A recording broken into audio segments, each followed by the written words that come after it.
বাজারে পর্যাপ্ত সরবরাহ বেড়েছে শীতকালীন সবজির, কিন্তু দাম আশানুরূপ কমেনি। বেশিরভাগ সবজি বিক্রি হচ্ছে কেজিতে 70 থেকে 80 টাকায়। ডিমের দাম ডজন প্রতি 10 টাকা কমলেও সব ধরনের মুরগির দাম বেড়েছে কেজিতে 10 টাকা। সরবরাহের কমতি না থাকলেও মধ্যবিত্তের ক্রয় ক্ষমতার বাইরে ইলিশ। শুভ মাহফুজের রিপোর্ট। শীতকালীন সবজিতে সয়লাভ রাজধানীর কারওয়ান বাজার। নানা জাতের শিম, ফুলকপি, বাঁধাকপি, শালগম সহ অন্যান্য সবজির সমাহার প্রতিটি দোকানে। পর্যাপ্ত সরবরাহ থাকার পরও দাম না কমায় ক্ষোভ ক্রেতাদের।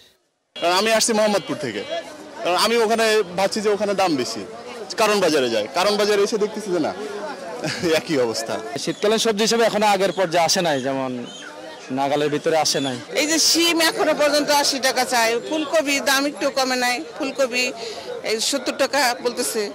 আলু তো দাম বাইরে যেতেছে, আলু, পেঁয়াজ, তেল, তারপরে তো শিম, করলা, বেগুন সবকিছুর দাম বাড়ছে। মাত্র মূলার দাম 40 টাকা আর সবকিছুর দাম 50, 60, 70, 80। মনে করেন সবজি যে খাবে এটার উপায় নাই। সবজির মতো মাছেরও পর্যাপ্ত সরবরাহ, প্রচুর ইলিশ বাজারে, কিন্তু দাম সাধারণের নাগালের বাইরে। কেজির নিচে যেটা, এটা 1800 টাকা কেজি, 600-700 গ্রাম 1400 টাকা কেজি, 300-400 গ্রাম 800 টাকা কেজি। সাধারণ যারা আমরা আছি, মধ্যবিত্ত যারা আছি, এর দাম তো অনেক একটু বেশি। রুই মোটামুটি মিডিয়াম রুই 350-400 টাকা কেজি। এগুলো মানুষ কিভাবে খাবে? মধ্যবিত্তরা ইনকাম করে কয় টাকা?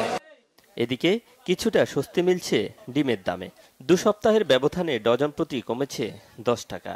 তবে 1 সপ্তাহের ব্যবধানে কেজিতে 10 টাকা পর্যন্ত বেড়েছে ব্রয়লার ও সোনালী মুরগির দাম। আজকে লাল ডিম চলতেছে 140 টাকা ডজন, সাদা মুরগির ডিম তাও 140 টাকা, 138 টাকা ডজন, হাঁসির ডিম 240 টাকা ডজন। এখন শীতের সিজন, ডিমের আমদানিও আছে, মোটামুটি ভালো পর্যায়ে আছে। আজকের মুরগি বলে 180 টাকা আর সোনালী 270 টাকা কেজি। সরকার পরিবর্তনের পরও নিত্যপণ্যের দাম না কমায় ক্ষুব্ধ সাধারণ মানুষ। নিম্নবিত্তদের জন্য আসলে যে রেট, সেই রেটে একটু সমস্যা, এটা সবাই জানে, আমরা বুঝি। বাজার ব্যবস্থা বলতে কিছু নাই, যার যেটা মনে হচ্ছে সে সেটা করতেছে, যার যেটা মনে হচ্ছে সে সেটাই করতেছে, এটা আউট অফ কন্ট্রোল। দাম নিয়ন্ত্রণে আনতে পাইকারি বাজারে নিয়মিত তদারকির দাবি ক্রেতাদের। শুভ মাহফুজ, বাংলা ভিশন, ঢাকা।